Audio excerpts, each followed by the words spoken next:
Bonjour à tous et bienvenue dans cette vidéo sur le son et la musique dans laquelle je vais présenter la perception d'un son.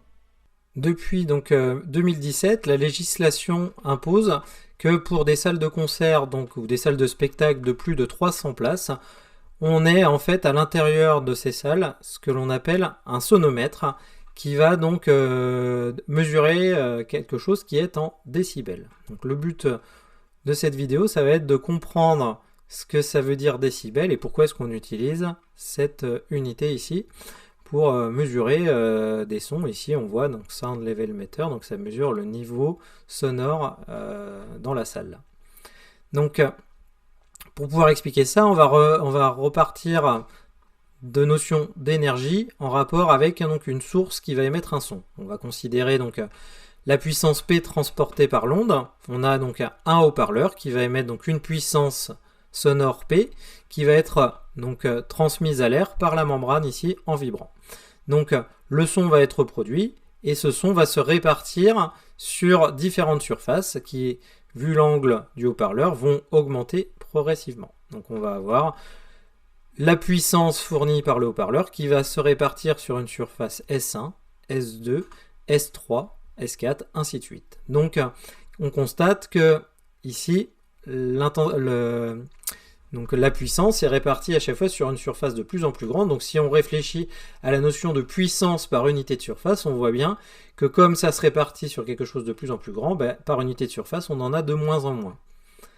Donc on va définir ce qu'on appelle l'intensité sonore, qui va être donc la puissance transportée par les ondes sonores par unité de surface. On aura donc la relation I qui sera égale à P sur S, avec donc I, l'intensité sonore qui s'exprime en watts par mètre carré, watts mètre moins 2, P, la puissance sonore qui s'exprime en watts, et S, la surface en mètre carré. Donc, par exemple, si je considère ici des ondes sonores sphériques, donc c'est-à-dire qu'on a la source ici qui va émettre des ondes sonores qui se propagent dans les trois directions de l'espace, donc qui forment des surfaces sphériques, on va pouvoir déterminer la puissance sonore en fonction du rayon ici, R1. Et donc la puissance fournie par la source est notée P.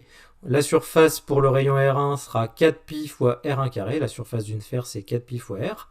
Donc S1 sera égal à 4pi R1 carré. On aura donc I1 qui sera égal à P sur 4pi R1 carré.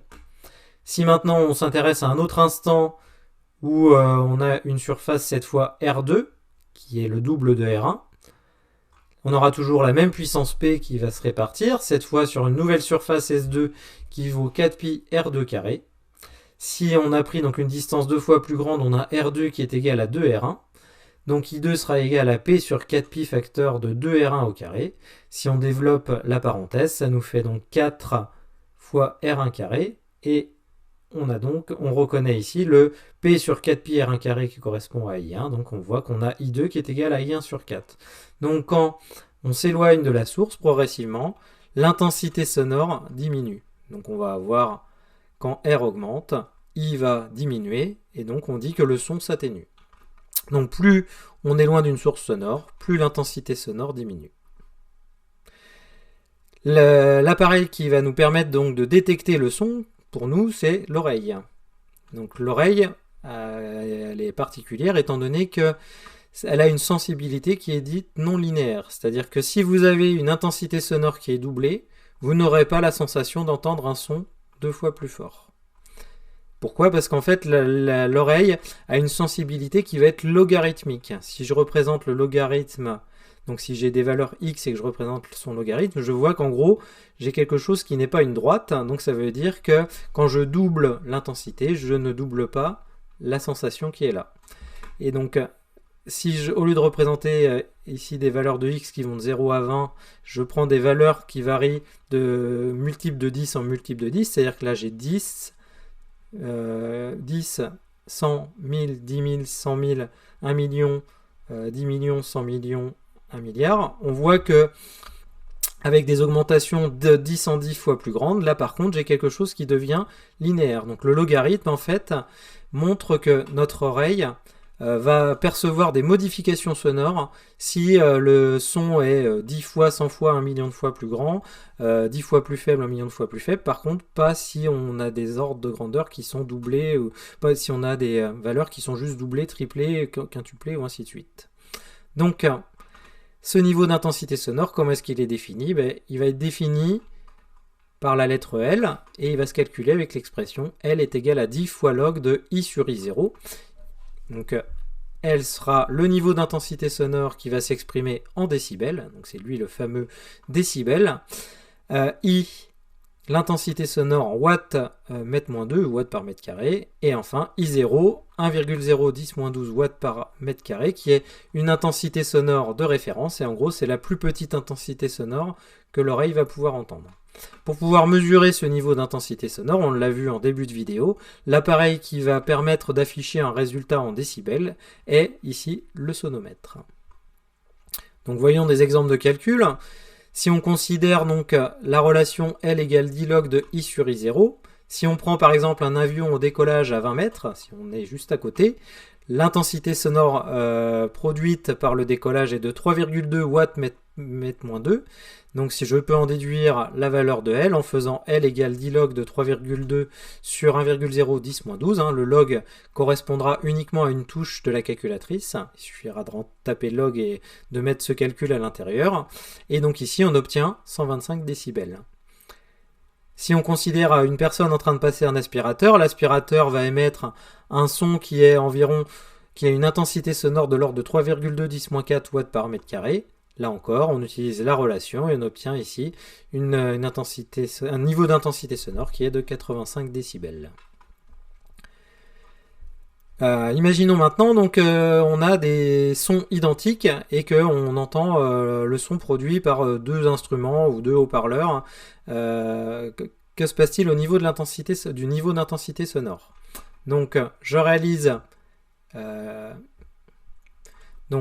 l'expérience suivante. Je prends donc un sonomètre que je place face à deux haut-parleurs. Je commence par allumer le haut-parleur 1. Donc j'obtiens le niveau d'intensité sonore. J'éteins, j'allume le haut-parleur 2. Donc ils sont réglés à la même fréquence et à la même amplitude. Donc on obtient une deuxième intensité sonore. Et maintenant si j'allume les deux haut-parleurs en même temps, j'obtiens cette fois une autre intensité sonore. Donc si on regarde ce qui se passe, donc la configuration est la suivante. Avec le haut-parleur 1 seul, j'ai obtenu donc une valeur d'environ 13,5 décibels que je note L1. Si je prends le haut-parleur 2, j'avais une valeur ici de 13,6 décibels que je note L2 qui est environ L1. Et quand j'ai mis les deux haut-parleurs ensemble, en fait, ma valeur avait tendance à fluctuer, donc c'était un peu difficile de prendre une valeur de référence. J'ai choisi arbitrairement de prendre une valeur de 16,2 ou 3, ce qui fait que je constate que j'ai environ, si j'arrondis à l'unité, en fait L3, j'ai L3 qui est différent de L1 plus L2, on voit qu'on n'obtient pas 27 décibels ici, et en fait la valeur est environ la même que L1, à laquelle on ajoute 3 décibels. Donc on va essayer d'expliquer pourquoi c'est comme ça. Donc si je reprends la définition de l'intensité sonore, on a vu que L1 est égal à 10 log de I1 sur I0. Si maintenant je superpose deux sons identiques, je vais donc avoir I2 qui sera égal à 2 I1. Donc on va additionner les intensités sonores. Et donc si on fait L2 égale 10 log de I2 sur I1, ça me donne 10 log de 2 fois I1 sur I2. On va utiliser une propriété de la fonction logarithme qui est que log de A fois B est égal à log de A plus log de B. Je vais donc pouvoir sortir le 2 ici et garder I1 sur I0 et je vais obtenir donc L2 égale 10 log de 2 plus 10 log de I1 sur I0. 10 log de I1 sur I0, on reconnaît L1 et 10 log de 2, il n'y a que des valeurs numériques, donc je vais pouvoir calculer ce que ça fait et ça me donne 3 dB. Donc on voit bien que L2 ici est égal à L1 plus 3 dB. Donc superposer deux sons identiques ou doubler un signal sonore reviendra à augmenter son niveau d'intensité sonore de 3 dB. Donc le niveau d'intensité sonore ne sera pas proportionnel à la superposition de sons, contrairement à l'intensité sonore qui elle est proportionnelle. Donc doubler l'intensité sonore augmente le niveau d'intensité sonore de 3 dB. Et on aura donc la relation L total qui sera égale à L plus 3 fois N, ici. Donc ça veut dire quoi? Ça veut dire que le niveau d'intensité sonore totale sera égal au niveau, donc qui est en décibels, sera égal au niveau d'intensité sonore d'un son, et si ce son a été doublé plusieurs fois, n sera le nombre de fois où on va doubler l'intensité sonore, et bien on fera 3 fois n. À chaque fois qu'on double l'intensité sonore, on ajoute 3 décibels.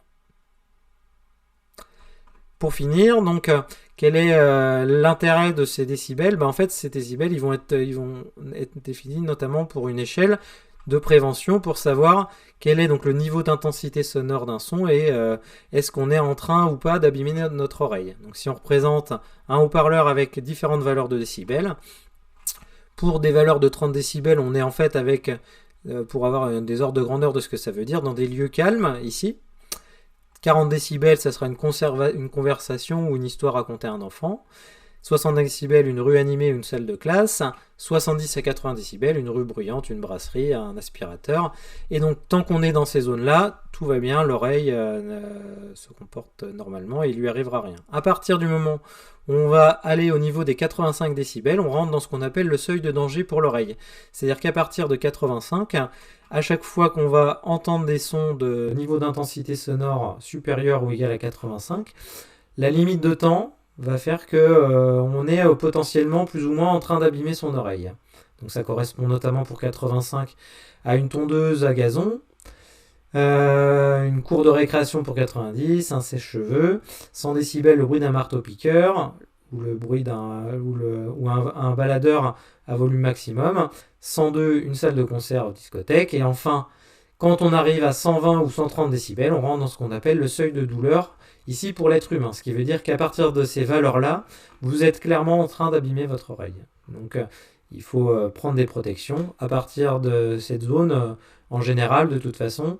Au-delà de 100 décibels, il est nécessaire pour ces usages d'utiliser donc des protections pour les oreilles, soit des casques anti-bruit, ou alors pour les salles de concert, pour pouvoir profiter du concert, utiliser des bouchons d'oreille.